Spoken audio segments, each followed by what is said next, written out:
Assalamu alaikum. Wannan gabatarwa ce ko da yake ba mu da bukatar sai mun yi bidiyo a kanta, to amma dai dan kar ya zama mun bar wajen blank shi yasa ya kasance za mu yi amfani da wannan. A ta farko dai wannan da ake gani ina ciki wannan website din ko kuma in ce wannan blog din da ake ciki shine ainihin blogger. Shine blogger site.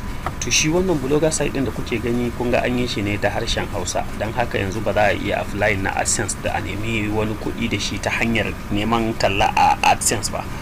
So for this reason you need to have English website. Wato in kana da English website to zaka iya amfani da shi wajen neman talla daga hannun kamfanin Google.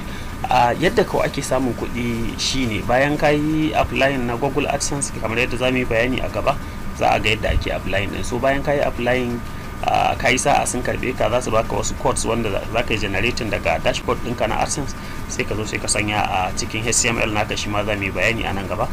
Idan ka sanya za ka ga irin waɗannan tallolin suna fitowa a cikin videos ɗinka. Kamar yanzu idan ko lura nan wajen tallata kalmi da riga ba website din ita ma mai website an sanya ya sani, amma dai bai salama ce aka saba tallar giya ce aka sa koko tallar wani abu ne na daban. Saboda haka nan ma kun ga wannan tallace, saboda haka ba mu da bukatan ta.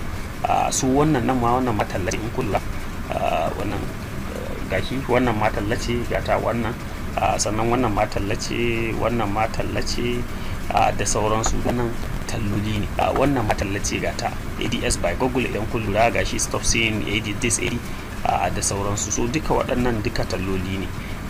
Su ne shigo wasu ɗannan da kuma kallon su ɗannan da nake yi, kamar yanzu da na duba ɗannan, to ina dan samun masu wani dan abu ne, ko kuma in ce suna dan samun wani abu saboda shigowar da na yi. Kaga nan matallace. So babban abin da ke samu musu kuɗi shine yanzu sai in ga wannan tallan ta burge ni, kamar yanzu misali kan Airtel Smart ɗinnan, sai in ga ya burge ni sai in sa open, to na yi kilikin kenan. Wannan kilikin ɗin shi zai generate masu kuɗi. Sannan kuma kar a manta dan karamin ziyara, kamar yanzu misali kana da website wanda mutum 1000 mutum 500 ke shiga, gaskiya ba wani abin kirki zaka samu ba a ciki. Saboda haka kana son ka mai da hankali, ana bukatan ka mai da hankali wajen SEO, sannan kuma da sharing da neman visitors, ta yadda zaka samu visitors akalla irin dubbai haka, kana samun 10,000 20,000 zuwa amma dai sama, akwai wanda ma ke samun sama da 100,000 har ma millions duka ana samu. So ta haka ne zaka samu wasu 'yan canji. Idan muka kalli wannan dashboard din na Adsense, wannan na wani ne ba nawa bane, na wani ne ba nawa bane.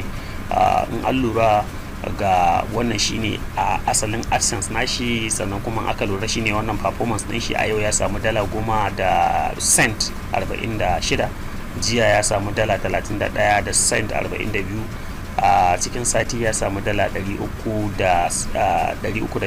da cent 19, sannan kuma wancan watan da ya wuce gaba daya payment din shi ya kama dala 955 da cent 96. Amma idan muka zo ƙasa, idan muka duba za mu ga performance din shi fa ba karamin performance bane, saboda wannan kudin sun samu ne page views kadai. ADS din da aka nuna kawai, ADS wanda aka nuna kawai kamar yadda muka shiga din nan muka gani, so shi kan shi an nuna 281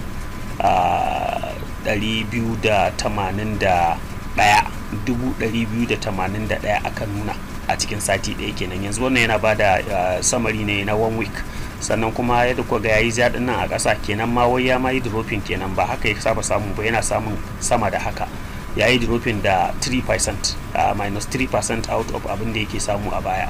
Sannan kuma wannan page RPM ba mu da bukatan shi. Impression kuma shine yawan talloli da aka nuna, yawan talloli da aka nuna. Kun ga kamar yanzu da muka bude page ɗaya ne muka bude, saboda haka yanzu cikin wannan page view din mun shiga ciki mun bude page ɗaya.